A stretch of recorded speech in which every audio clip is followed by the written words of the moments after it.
کبھی یہ لطف، یہ ہمارے بچوں کو نا سکے جمع کرنے کا شوق ہو جاتا تھا، بعض لوگوں کو سیاحت کا شوق ہوتا، اس کے لیے پیسے نہیں جمع کرتے بندہ، ماں باپ کو مناتا نہیں، اگر اندر پانی لوڑ نہیں ہرا نو راہ بنا دی، جذبہ آ جائے تو پھر جذبہ کبھی پوچھتا ہے میں نے کدھر جانا ہے، سیلاب نے کبھی رستہ پوچھا ہے، وہ آتا ہے تو آ جاتا ہے۔ اگر شوق ہو نبی پاک کی حدیث یاد کرنے کا، اگر دل میں وہ ذوق ہو، میرے نبی پاک علیہ السلام نے فرمایا، دعا دی حضور نے فرمایا اللہ ان لوگوں کے چہروں کو چمکتا رکھنا، ان کے چہروں کو چمکتا رکھنا جو میری حدیثیں یاد کرتے ہیں پھر آگے سناتے ہیں۔ ایک بزرگ تھے حضرت شاہ بقی الدین ابن مخلد، کہتے میں اپنے استاد صاحب کے پاس پڑھتا تھا، یہ ہیں ہمارے صوفیاء، یہ ہیں جن لوگوں کے عرس منانے چاہیے۔ میں پڑھتا تھا تو میرے استاد صاحب مجھے کہنے لگے بیٹا تیرے اندر جذبہ زیادہ ہے اور یہاں میں تجھے اتنا وقت نہیں دے پاؤں گا، تو بغداد شریف امام احمد بن حنبل کے پاس چلا جا۔ آج کل تو مدارس میں پڑھنے والے بچوں نے اپنے مدرسے کے علاوہ باقی مدرسوں کا زیادہ حساب رکھا ہوتا ہے، وہاں کیا چل رہا ہے، کیا ہو رہا ہے، کیا پڑھایا جا رہا ہے، پڑھنا نہیں نہ ہوتا، وقت ضائع کرتے۔ شاہ بقی الدین کہتے میں امیر گھر کا بچہ تھا لیکن شوق لگ گیا کس بات کا کہ حضور کی حدیث سیکھنے کے، میں نے اپنے نبی کی باتیں یاد کر لی ہیں۔ شاعروں کے شعر کتنے یاد کرتے ہو، اقوال اتنے یاد کرتے ہو، کہاوتیں اتنی یاد کرتے ہو، قرآن کی آیات کیوں نہیں یاد کرتے، نبی پاک علیہ السلام کی احادیث مبارکہ کو حفظ کیوں نہیں کرتے؟ فرماتے مجھے لو لگ گئی، اب میں بغداد کے رستے پہ چلا، دریا میں بیٹھا تھا، طوفان آ گیا، کشتی ٹوٹ گئی، ایک جزیرے پہ جا لگا میں بڑی مشکل سے، مہینہ بھر پتے کھائے، پر جذبہ یہ تھا واپس نہیں جانا، جانا ادھر ہی ہے جہاں سے مجھے حضور کی حدیثوں کا فیض ملے گا۔ فرماتے ہیں ایک مہینے کے بعد وہاں سے کوئی مسافر کشتی گزری، اس پہ بیٹھا، بغداد پہنچا، وہی پرانے کپڑے، پھٹا پھٹا لباس، مہینے بھر کی تکلیف۔ اب جب بغداد شریف پہنچا تو پتہ چلا کہ امام احمد بن حنبل کا تو مدرسہ ہی بند ہو گیا، بادشاہ ناراض ہو گیا، مدرسہ بند کر دیا، امام صاحب تو قید میں ہیں، ان کے گھر کو جیل بنا دیا گیا، وہ نظر بند ہے۔ جذبہ تھا حضور کی حدیث سیکھنے کا، اے کاش یہ جذبہ کبھی لگ جائے، میری ملت کا جوان کہے نہیں رات کو ایک حدیث یاد کر، نہیں میں نے ایک روایت ضرور اپنے سینے میں محفوظ کرنی ہے، میں اپنے سینے کو بھروں گا کتاب و سنت سے۔ فرماتے ہیں کہ پورے شہر کے اندر فوج گھومتی ہے، پولیس کھڑی ہے، کوئی مجھے امام احمد بن حنبل کے گھر کا پتہ بھی نہیں بتاتا۔ فرماتے ہیں ایک شخص کی میں نے منت کی، میں نے کہا میرا چہرہ دیکھ میں کتنی دور سے آیا، کوئی مہربانی کر، میں دنیا کے مال کا سوال ہی نہیں، حضور کی حدیث کی خیرات چاہتا ہوں۔ امام صاحب کا گھر بتا دے، وہ کہنے لگا بڑا سخت پیرا ہے، میں انگلی کا اشارہ نہیں کر سکتا، میں نے کہا چل آنکھ کا ہی کر دے، کہتے وہ مجھے ان کی گلی میں لے گیا اور آنکھ کے اشارے سے کہنے لگا وہ گھر ہے، آنکھ کے اشارے سے۔ آپ فرماتے ہیں کہ میں اس گھر گیا، اس گھر کو میں دیکھ آیا، اب میں نے سوچا میں نے امام صاحب تک پہنچنا کیسے ہے، چونکہ باہر تو پولیس کھڑی ہے، یہ شوق اگر کبھی لگ جائے تو پھر صحیح حدیث میں ہمیں ملتا ہے کہ ایک صحابی کو پتہ چلا تھا یا تابعی تھے انہیں پتہ چلا تھا کہ نبی پاک کی ایک حدیث ہے، پر بندہ دمشق میں ہے، تو وہ مدینے سے گھوڑے پہ بیٹھ کے صرف حضور کی ایک حدیث سیکھنے آ گئے۔ یہاں تو ہر جمعے مفت سنائی جاتی ہے نا، اور خطیب صاحب کہتے ہیں بڑا ٹائم پہ آ جایا کرو، لیکن وقت نہیں، گنجائش نہیں۔ دوستو یہ ذوق علمی بالخصوص ملت کے جوانوں میں پیدا ہونا بڑا ضروری ہے۔ حضرت شاہ بقی الدین کہتے ہیں میں نے سوچا اب کیسے جاؤں امام صاحب کے گھر قربان جاؤں، کہتے ہیں پہلے سوچا سبزی والا بن جاتا ہوں، پھل بیچتا ہوں، چلو میں آواز دوں گا شاید امام صاحب سبزی خریدنے باہر آئے، تو پھر میں نے سوچا سبزی خریدنے کوئی آتا ہے کوئی نہیں بھی تو آتا نا، میں امیر باپ کا بیٹا، پھر میں نے سوچا کہ میں نے صفائی والا بن جاتا ہوں، شاید وہ باہر آئیں، پھر سوچا صفائی والے کو دیکھنے بھی سارے نہیں آتے، آخر کیسے پہنچوں حضور کی حدیث سیکھنے کے لیے؟ کہتے میں نے طے کیا میں نے سر سے ٹوپی اتار لی، کپڑے پھاڑ لیے، گلے میں میں نے مانگنے والا کاسا ڈال دیا۔ تینوں لب دیاں سی آپ گواچے، سانو اپنی خبر نہ کوئی، ساتھوں پارے نی ککھ گلیاں دے، سانو آخ دے لوگ شدائی، اسا ننگ نموس دا ساڑ کے چولا، گل پہنے تاج گدائی، او سجنہ اپنا آپ گوایا تاں یار نے چاہتی پائی۔ فرماتے میرے مانگنے والا کاسا، اور میں دروازے بھی اللہ کے نام پہ دے دو، اللہ کے نام پہ۔ کہتے امام احمد بن حنبل کا دروازہ آیا اور میں نے رو کے صدا کی، اندر جذبہ تھا نا، اندر جذبہ تھا، رو کے صدا کی، میں نے کہا کچھ لینے آیا ہوں، یوں دروازہ کھلا، اور جب امام صاحب نے 1 دینار دینے کے لیے میرے پیالے پہ کاسے پہ ہاتھ بڑھایا تو میں نے ہاتھ چوم لیا۔ میں نے کہا قربان جاؤں، میں 1 دینار کے لیے نہیں آیا، رسول اللہ کی حدیث سننے کے لیے آیا ہوں۔ کہتے ہیں امام صاحب نے نا یوں اٹھا کے نظر دیکھی، اس طرح بھی کوئی لیتا ہے؟ آپ یقین کریں کچھ لوگوں کو لینا بھی آتا ہے، کچھ لوگوں میں جذبہ ایسا ہوتا ہے کہ وہ لے لیتے ہیں، کچھ نہ ارادہ کرتے ہی رہ جاتے ہیں، پروگرام بناتے ہی رہ جاتے ہیں، کچھ لے جاتے ہیں، کچھ اور چکر میں پڑے رہتے ہیں اور کچھ حاصل کر جاتے ہیں۔ حضرت امام صاحب رحمت اللہ علیہ نے چہرہ دیکھا، فرمایا ہاں حضور میں بڑی دور سے آیا ہوں، بڑی دیر سے پہنچا ہوں، گو سنا تھا کہ آستانہ یار دور ہے، پر ہم نے بھی ٹھان لی تھی کہ جانا ضرور ہے۔ کہتے ہیں حضور مہربانی ہو جائے، کہتے ہیں میں روز فقیر بن کے جاتا، امام صاحب 3 حدیثیں سناتے ہیں، میں ساری، او دوستو، او ادھر آؤ یار، تم کہتے ہو فلاں انگریز کا اسکول کی دیوار پر فلاں دانشور کی بات لکھ دیں، کائنات کی حکمتیں ساری میرے رسول پاک کی قدموں کی دھول پہ قربان۔ آؤ نبی پاک کی حدیث سیکھو، قرآن مجید کی آیات سیکھو، کتاب و سنت کے علوم لو، ایک ایک کر کے اپنا دین سیکھنا شروع کرو اور اس پر ذوق پیدا کرو۔ تھوڑی فیس بک تھوڑی چلا لو، تھوڑے دن گپ شپ کم کر لو، سیاحتیں چھوڑ لو، یہ کتاب و سنت ہے، اس کے قریب آؤ، یہ پڑھتے پڑھتے سینہ روشن ہو جاتا ہے، اسے لیتے لیتے ہی حالات بدلنے لگتے ہیں۔ کہتے ہیں میں کتنا عرصہ فقیر بن کے جاتا رہا، پھر حالات بدل گئے، حالات بدل جایا کرتے ہیں، حالات بدل جایا کرتے ہیں، حالات کے سہمے ہوئے لوگوں کو بتا دو، حالات بدل جاتے ہیں، ایک جیسے نہیں رہتے۔ فرماتے میں امام صاحب حالات بدل گئے، امام صاحب کا مدرسہ کھل گیا، بلکہ جو نیا بادشاہ آیا اس نے بڑا بنا کے دیا۔ اب جب امام صاحب بیٹھ گئے مسند پہ تو ہم نے بھی کپڑے بدل لیے۔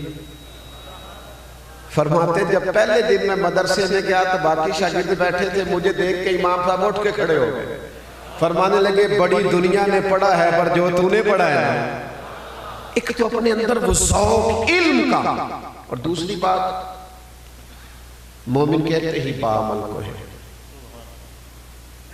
گورکھ دھندا نہ کرو، لفظوں کا ہیر پھیر نہ کرو، ہر بندہ سیانا ہے، ہر بندے کو پتہ ہے، عمل کون کرے گا؟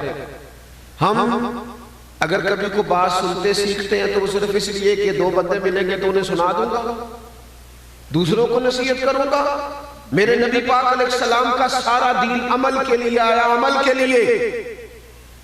جب تک انسان عمل نہیں کرتا وہ 2 کشتیوں کا مسافر ہے، جب تک وہ نرا عالم ہوتا ہے اور عامل نہیں ہوتا اتنی دیر تک وہ اپنے ضمیر کا قیدی ہوتا ہے۔ او بیٹا بیٹھ جاؤ، او میں پیسے لینے آئے ہوں، اللہ آپ کو خوش رکھے، تشریف رکھے، مہربانی کرے، کچھ تقریرہ مفت بھی سن کے دیکھا کرو کہ نہیں ہو جائے، اللہ آپ کو سنا۔ آپ جو اتنے سارے لوگ آئے ہیں تو اگر میرے دل میں پھر بھی یہی خیال ہو، اتنی محبت، اتنا پیار، میں بتا نہیں سکتا صبح سے مجھے ان علاقوں سے فون کتنے گئے ہیں کہ یہ صرف ملنا ہی ہے، تو جس سے اتنا پیار کیا جائے وہ پھر 20-40 ہزار کا لالچ پیدا کرے تو اس سے زیادہ کمینہ بھی کوئی نہیں۔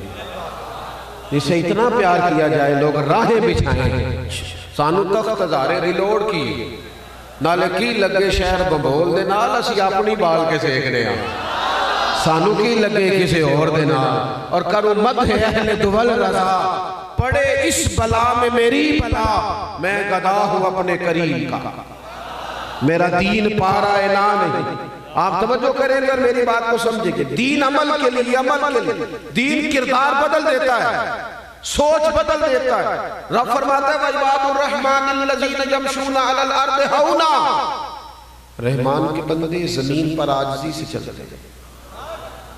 ان کے مزاج بدل جاتے ہیں, ان کے تیور بدل جاتے ہیں, ان کے لہجوں میں حسن آ جاتا ہے, تواضع آ جاتا ہے. ان کی زندگیاں پھر الجھاؤ والی نہیں رہتی. وہ سارا دن سیاسی پیچ و تاب کا شکار نہیں ہوتے. وَإِذَا خَاطَبَهُمُ الْجَاهِلُونَ قَالُوا سَلَامًا. اگر کوئی جاہل الجھنے بھی لگے تو سلام کر کے گزر جاتے ہیں. ان کے لہجوں میں خوبصورتی ہوتی ہے, ان کے انداز بدل جاتے ہیں. وہ لوگ ایک اور رخ اختیار کر جاتے ہیں, زندگی عمل والی ہو جاتی ہے. اپنے کردار میں دیکھو, آپ بڑی تعریفیں کریں جا کے اپنے پیر صاحب کی گالی, اپنے استاد صاحب کی, لیکن اگر آپ بیوی کو گالی دیں گے نا تو آپ سے کہے گی اے سکھایا تینوں تیرے پیر صاحب نے. آپ جو جا کے کہیں اپنے کلیگ سے دفتر میں کہ میں فلاں محفل سے ہو کے آیا ہوں, لیکن 2 منٹ کے بعد وہ دیکھے کہ آپ تو کام چوری کر رہے ہیں, تو کہے گا ایسا کہا پھر آتی مولوی صاحب نے. عمل. امام جعفر صادق رضی اللہ تعالیٰ عنہ سے ایک شخص نے کہا حضور میں دین کی تبلیغ کرنا چاہتا ہوں, کوئی نسخہ بتائیں. تو فرمانے لگے بڑا سادہ سا نسخہ ہے, تو دین پہ عمل کرنا شروع کر دے, دین کی تبلیغ ہونی شروع ہو جائے گی. دین تو عمل کے لیے ہے, کردار میں تبدیلی کے لیے. کہ میں نے آپ کو حدیث پڑھ کے سنائی نا, نبی پاک نے فرمایا تمہارے غلام تمہارے بھائی ہیں. آج جو بڑے انسانی حقوق کی بات کرتے ہیں نا, ان کے ملازموں سے پوچھ کے دیکھو حال کیا ہے. جس کا بچہ رات کو 4000 کا برگر پیزا کھاتا ہے, اس کا ملازم کبھی 5000 ایڈوانس مانگ لے تو وہ نصیحتیں کرتا ہے کہ اپنے خرچے کم کرو. بھائی تیرے تو کام ہوئے نہیں, یہ خرچے کم کرے. وہ ہمارے حکمران کہتے ہیں نا جب مہنگائی کرتے ہیں تو کہتے ہیں ہم ذرا مشکل فیصلہ کرنے لگے. آپ کے لیے تو نہیں نا مشکل, آپ کے لیے تھوڑی مشکل ہے, وہ تو مشکل ان غریبوں کے لیے ہے. پر شکوہ آپ سے بھی ہے. آپ نے بھی کبھی الیکشن کے موقع پر پوچھا نہیں کہ مجھے ہمیں بتاؤ پاکستان کا مطلب کیا. ان سے پوچھو نا کہ یہ بھی تم نے کبھی نعرہ لگایا ہے, اس کا بھی تمہیں پتا ہے. کبھی ان سے پوچھو, ان سے کہو تم تو الیکشن یہاں لڑتے ہو, رہائش جا کے لاہور میں کرتے ہو. ان سے پوچھو الیکشن جہاں ہوتا ہے رہائش تمہاری اسلام آباد میں ہوتی, آؤ نا انہی سڑکوں پہ, کرو تم بھی انہی بسوں میں سفر, تو پتہ چلے کہ جب بچے کی فیس کا دن آتا ہے تو پھر ابا رات کو کرتا کیا ہے. انہیں کہو آؤ کسی سرکاری ہسپتال کے باہر آ کے بیٹھو تھوڑی دیر اور پوچھو حالات کیا ہے. آؤ کسی پرائیویٹ ہاسپٹل میں جہاں میت لینے سے پہلے بھی وہ کہتے ہیں کہ اللہ ماشاءاللہ سب کی بات نہیں کرتا, کہتے ہیں پہلے بل جمع کرا دو, اس کے بعد تمہیں فارغ کر دیا جائے. تمہیں کیا خبر ہو, محلوں میں پلنے والے کو خبر رکھ سکتے ہیں.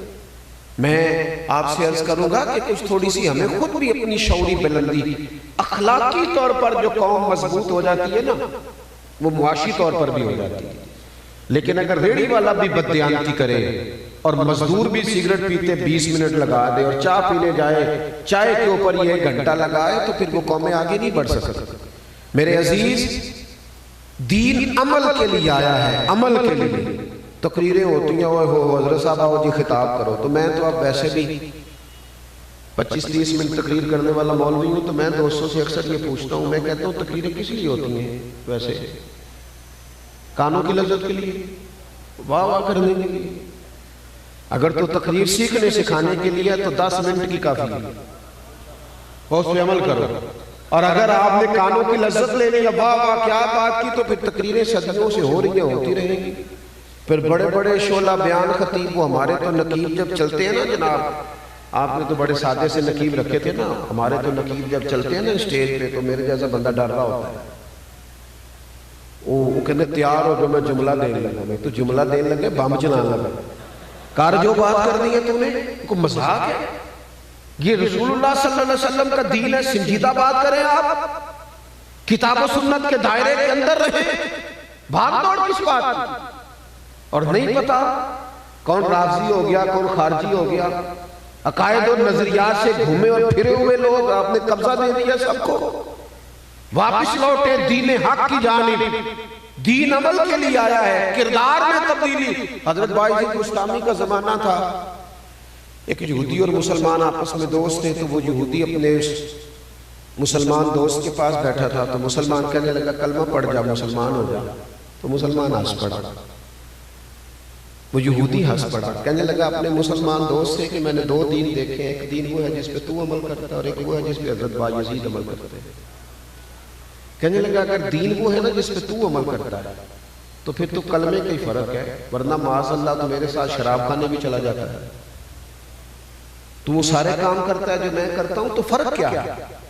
اور اگر دین وہ ہے جس پہ یہ بزرگ عمل کرتے ہیں اللہ کے نیک بندے صالحین، تو پھر ان سے کہے مجھے دعوت دے، میں دین کے بارے میں سوچنے کو تیار ہوں۔ جب تک ہم اپنے کردار میں نے حدیث پاک پڑھی نا کہ نبی پاک نے فرمایا تمہارے غلام تمہارے بھائی ہیں، صحابہ نے جب یہ حضور سے حکم سنا تھا تو انہوں نے سچ مچ اپنے غلاموں کو بھائی بنایا تھا۔ حضرت ابو ذر غفاری جس طرح کے کپڑے خود پہنتے تھے ان کا غلام بھی اسی طرح کے پہنتا تھا۔ لوگ پوچھتے تھے ابو ذر یہ کیا ہوا؟ کہنے لگے یہ وہ تبدیلی ہے جو مدینے والے رسول نے قائم کی۔ یہ جب تک ہم دوسروں کے بچوں کے بارے میں بھی وہی ذہن نہیں بناتے جو اپنے بچے کے بارے میں۔ میرے حضرت صاحب فرمایا کرتے تھے مدرسہ اس طرح کا بنانا جس میں تمہارا بچہ بھی پڑھ سکے۔ آج کل لوگ بات سناتے ہیں نا، تقویٰ سنا رہے ہوتے بعض لوگ تو اللہ ماشاءاللہ، ہم نے کبھی مدرسے کی روٹی نہیں کھائی۔ میں کہتا ہوں تقویٰ بدلنے اب وہی کھایا کرو جو مدرسے میں، آپ کو پتہ چلے بیچارے بچوں کیا بات ہے، آپ کو سمجھ آئے۔ آپ کے ہاں تو انبھاؤ اقسام کے لنگر ہے، روز جلسے کے محافل ہے، لیکن وہ جو دین کے نام پہ آیا اس کا جو حشر کیا جا رہا ہے وہ اس کا جواب دینے اللہ کی بارگاہ میں قیامت کے دن۔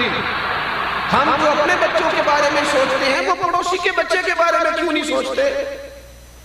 اپنے دیگر اعزاء و اقرباء کے بچوں کے بارے میں کیوں نہیں سوچتے؟ اپنے ملازمین کے بچوں کے بارے میں کیوں نہیں سوچتے؟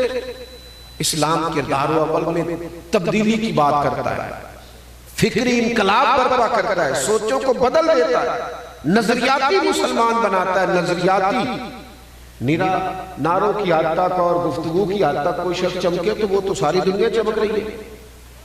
حضرت مولا علی شیر خدا کرم اللہ تعالی وجہ الکریم اپنے غلام کو لے گئے بازار، کہنے لگے چل کپڑے خریدنے جانا ہے۔ غلام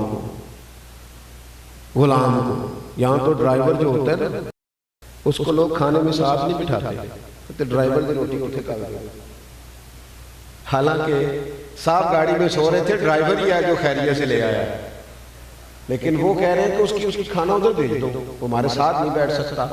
حضرت مولا علی شیر خدا اپنے غلام سے فرمانے لگے چل بازار چلے۔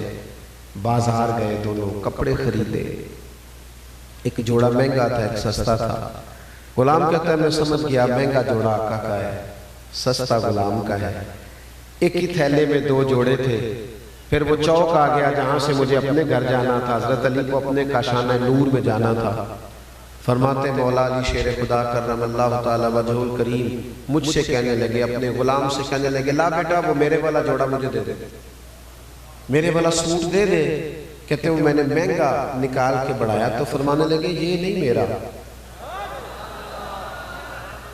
یہ انقلاب ہے جو نبی پاک نے برپا کیا۔ سنیں، فرمایا یہ نہیں میرا۔ اس نے کہا حضور آپ کا یہ؟ فرمایا نہیں میرا تو وہ سستے والا ہے۔ وہ کہنے لگا حضور آپ مہنگا پہنے نا، آپ آقا ہیں، سستا میں پہنتا ہوں، میں غلام ہوں۔ تو آپ فرمانے لگے اگر کسی وجہ سے تقسیم کرنی ہے تو اپنے والی وجہ نہ رکھ، میرے والی کر لے۔ اگر کوئی سبب تقسیم کا بنانا ہے نا کہ اس سبب سے تقسیم کرنی ہے تو میں تمہیں سبب دیتا ہوں، وہ رکھ لے گا۔ جناب بتائیے، حضرت علی فرمانے لگے اس طرح کرنا، تو پہننا مہنگا تو کہ تو جوان ہے اور مجھے سستا دے دے چونکہ میں بوڑھا ہوں، اگر کسی وجہ سے بانٹنا ہے تو چل اس طرح بانٹ لے۔ وہ غلام کہتا ہے مولا علی نے صرف سوٹ ہی مجھے مہنگا دیا تھا، پر میں جب پہنتا تھا شیر خدا کو یاد کر کے روتا تھا۔ وہ جو خیر میرے ساتھ کی تھی وہ غریب تو خالی عزت سے راضی ہو جاتا ہے، لیکن ہم نے یہ کام کیا نہیں، ہم یہ لہجے اپنائے نہیں۔ نہ وزیروں نے عزت دی غریبوں کو، نہ پیروں نے عزت دی، اللہ ماشاءاللہ ہم نے معیار ہی کچھ اور بنا دیا۔ مومن وہ ہوتا ہے جس کے کردار میں، عمل میں، اٹھنے بیٹھنے میں، لب و لہجے میں تبدیلی آئے۔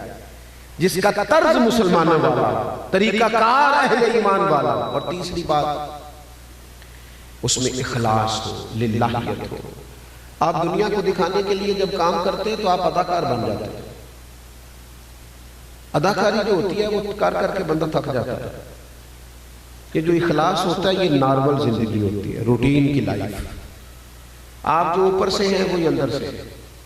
یہ ریاکاری، یہ دکھاوا، لوگ مجھے دیکھ لیں، میری فوٹو آ جائے، کسی کو پتہ چل جائے، کسی کو خود ہی بتا دینا اللہ کا شکر ہے جی اتنی دیر سے میں خدمت کر رہا ہوں۔ تو نہ بول یار، خدمت کو بولنے دے۔ میں اتنی دیر سے کام کر رہا ہوں، تو نہ بول، کام کو بولنے دے۔ خوشبو بتایا نہیں کرتی، خوشبو تو آیا کرتی ہے۔